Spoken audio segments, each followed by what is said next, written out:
But moving on to Glass Onion. So we've both watched it. It was a great movie. I didn't write a lot of notes about this. I only wrote one very specific line of notes that we'll get to. But first, let's start spoiler free, and then we'll get into spoilers. So, first and foremost, it was just a really good movie. It was fantastic. It was a really good movie. You don't need to have seen Knives Out to understand it. There's only one returning character. Two returning actors, because there's a dude who's apparently in every single one of Rian Johnson's movies, and he's the random dude that's like walking around in the background throughout the film. I was wondering what his point was. Yeah, I was like, I don't know what the point of him was. He was funny, but I was like, I don't get it. I think that was just like the point. probably some like meta like thing that I didn't. Yeah, he's just in all of Rian Johnson's movies, so he's just there to be there. That makes sense. Yeah. But yeah, it's very well told. The mystery is you can all it takes is for you to notice something that they didn't want you to notice for you to figure it out. And the thing is, they throw you. Here's the thing is, they do set something in place to throw you off if you do notice it, and make you second guess yourself. But I'm glad I didn't notice it because it low-key might have ruined my experience if I noticed it. But it's hard to talk about this movie without spoiling it because it's a murder mystery. So honestly, we're just gonna get straight into it. Just know it's a great film. Honestly, like it's like I do out of 5, so it's like either 4.5 or maybe even 5 out of 5. Damn near perfect, in my opinion. So, how do you like it? Spoiler free before we jump into the spoilers. Solid 9 out of 10 for me. I thought that it was going to go a little bit different of a direction than it did. If you read Agatha Christie's And Then There Were None, I thought it was going to go that direction-ish, where, like, I can't really, I can't talk about it without spoiling it, but I thought it was going to go a slightly different direction. I'm kind of glad that it didn't, but I just really liked the movie. It's a really good movie. Yeah, okay, so let's just jump into spoilers. So what did you think it was going to be like, based on that novel? Agatha Christie's And Then There Were None, the premise is that these people are all invited to this mansion by a mutual friend, and they all of a sudden all start dying one by one, and the killer's it's basically Among Us in novel form from like the late 1800s. I low-key thought it was going to go that route too. I thought people... Yeah, that's definitely how I thought it was going to be. I thought that more than just Duke was going to die. I thought like they were each going to start dying off individually. Because when I was like, is this movie going to be like Werewolf? And then it wasn't. Yeah. I was both a little disappointed, but not that it didn't go that direction. But like, I understand why they didn't do it, and I'm just as much a fan of the fact that they didn't than I would have been if they did. I'm surprised. It's such a good movie. I'm surprised how much time they spent on that flashback. Because when the flashback happened, I thought it was going to be a little quicker, but then it just kept going, and I was like, "Oh my god, this goes like so deep." Half the movie was like it was literally there was like 55 minutes left in the movie when the flashback started, and I was like, "There's a lot of time." Yeah, I had to check the Netflix timer because it started going. I was like, "Wait a minute, whoa!" This flashback's still going. Yeah. So here's the thing.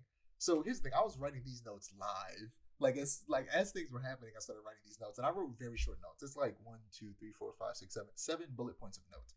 And I'm just gonna read them, and you can tell like how my emotions were going as I read it. I think it starts going a bit after the movie. So the first 3 happened while I was watching the movie, and the last 3 happened while I was afterwards. And it started with, "I wish that Janelle Monáe's characters lived so that she becomes Block's partner." And then the second one is, "She did survive, like I hoped." And then the third one was, "She can be his Watson." So, and then the last 3 after that was, I saw a theory on Reddit that said that Helen is actually Andy, who survived and is pretending to be a fake twin. I don't think that's the case, but it would be a neat twist. And it was actually what I was thinking the moment Helen first showed up. When she first showed up and started talking in an accent, I was like, I feel like that accent is very clearly fake, and maybe he sees through it, and like that's not her sister, and that it's just her trying to get revenge on the people who messed with her. I also thought that if she was faking a southern accent, I was like, why is she faking a southern accent right now, Bruce? Yeah, but I think it is just straight up her sister. But I think that they probably aren't gonna do it. They're definitely gonna make more movies, but I don't think they're gonna do it. But it would be cool if she like became his Watson. Like the whole time I was just like, she's really good at this when she's drunk. Janelle Monáe, because I was honestly upset when she died. I was like, dang, they're just going. She's barely in this movie. I wish she was in this movie more. And then she was in the movie more than damn near anybody else. She, like we said, that's flashback went on for a very long time. She was in the movie a lot, and she played double duty. She played two different characters, or she played a character playing another character, which is even better. Like she was very good. She's probably my favorite character in this whole movie. Helen/Andy was amazing. Yeah, Helen was dope. And the whole time they're going through this, I'm like, man, I couldn't write something like this. This is very, you got to really, like writing this type of mystery is just in my mind is just very. I couldn't imagine how it's done because I was watching Batman anime series, right, and I was watching the episode. I forget what it's called, but there's this character that is basically the Riddler. He's sending riddles, and he's setting up traps, but he's not the Riddler. And as I'm watching, I'm like, this should have just been the Riddler. In the air date order, this episode airs like a couple episodes before the Riddler is properly introduced, and I'm like, this could have just been a Riddler episode. But the reason they don't have a lot of Riddler episodes in anime series is because writing those mysteries and those traps and those puzzles and those riddles is just difficult. So I can only imagine how hard it is to write something like this film, because I just can't imagine writing these types of mysteries. But yeah, any more spoiler-filled things you want to say? Oh, okay, so I definitely figured out that what's his face was the killer like pretty quickly. Yeah, he was my guess from the get-go. What'd you say? I thought he was the killer from the get-go. Yeah, I thought he was the killer. As soon as Daniel, like, LeBlanc or whatever, brought him up to the glass onion and was like, well, you're giving everybody here a reason to kill you. I'm like, oh, so it's him.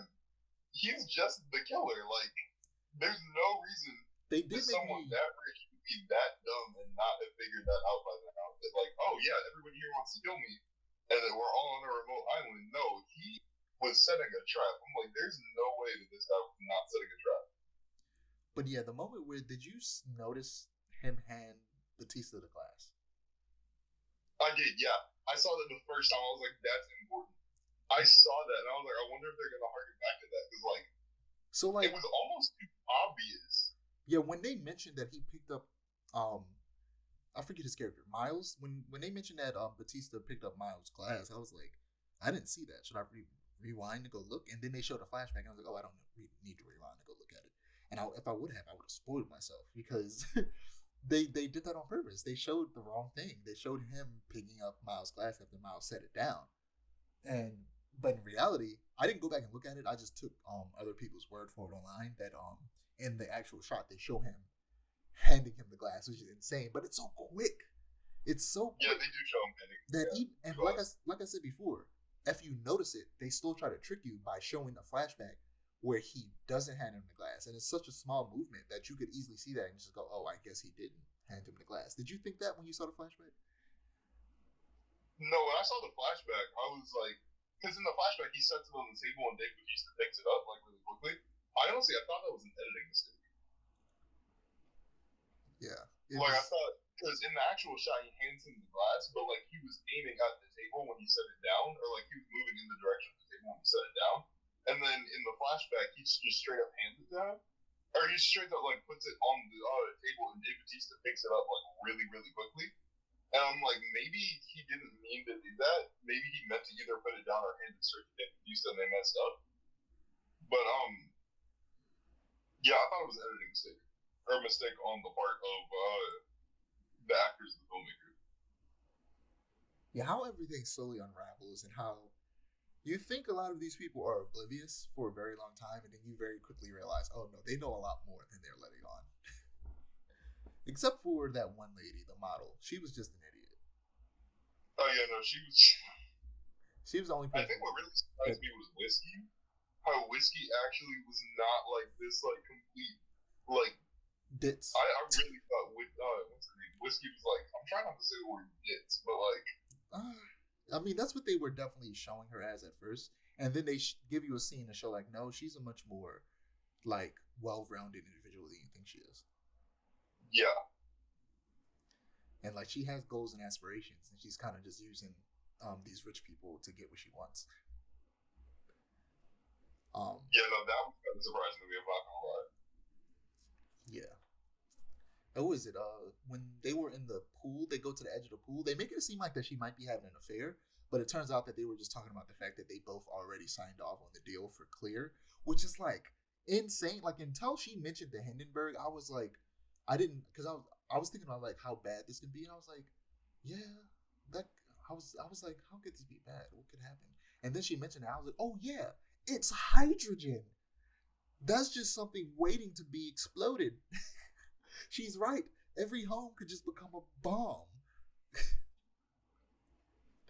I did not think about that until she said the Hindenburg. I was like, oh my god, that makes so much sense. That is so stupid. He's an idiot. And Blanc just lays it on thick at the end. Like, you're an idiot. You just kept using words wrong the whole day. And your whole claim to fame is just stealing ideas from people. And he's a very clear, he's clearly meant to be like Elon Musk.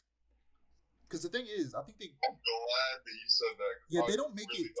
They don't straight up say it out loud, but they imply that he came from a family that already had money before he even, like, when he met them. Did you notice that? I did, yeah. Yeah, they implied that he was already really well dressed, already had like nice clothes, nice hair when he met them at the bar, and like, yeah.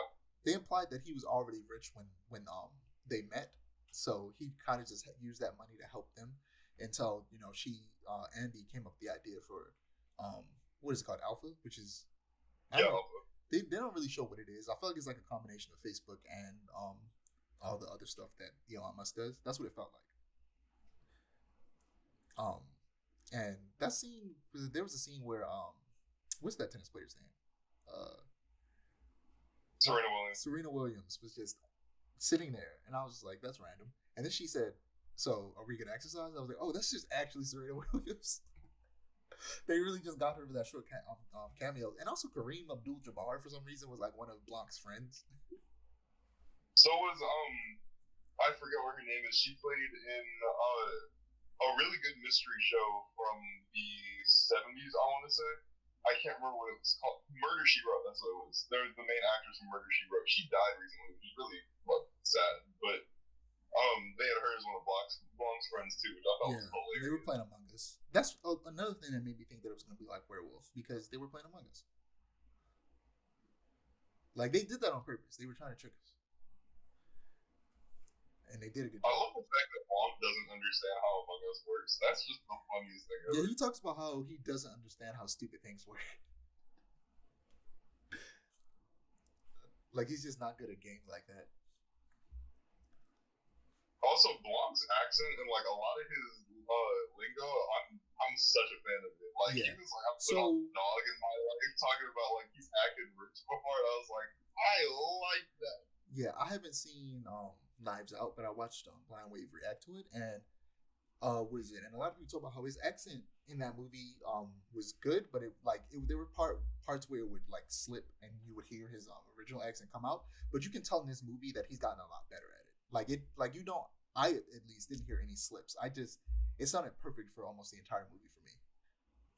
Same, yeah. Yeah, you can tell he's been working on an accent. It sounded amazing.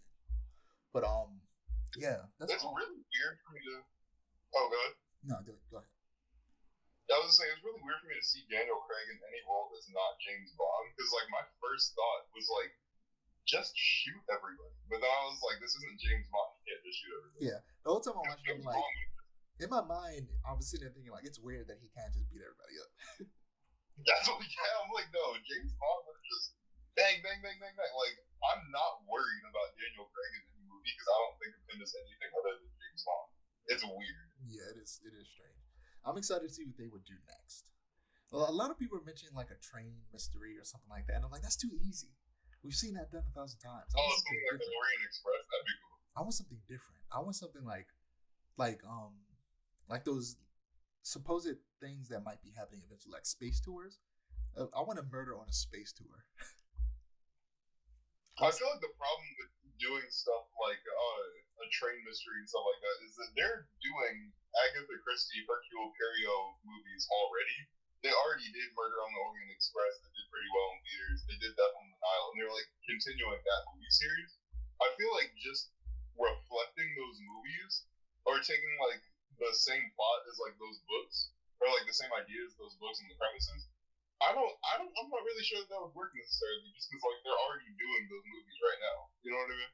Yeah, that's why I want them to do something different because I don't want them to just do something that has been done before. Yeah, I definitely want to see them do stuff differently. Because Like, this movie, oh my god, it was so good. it was very good. Yeah, I don't have much more to say. How about you?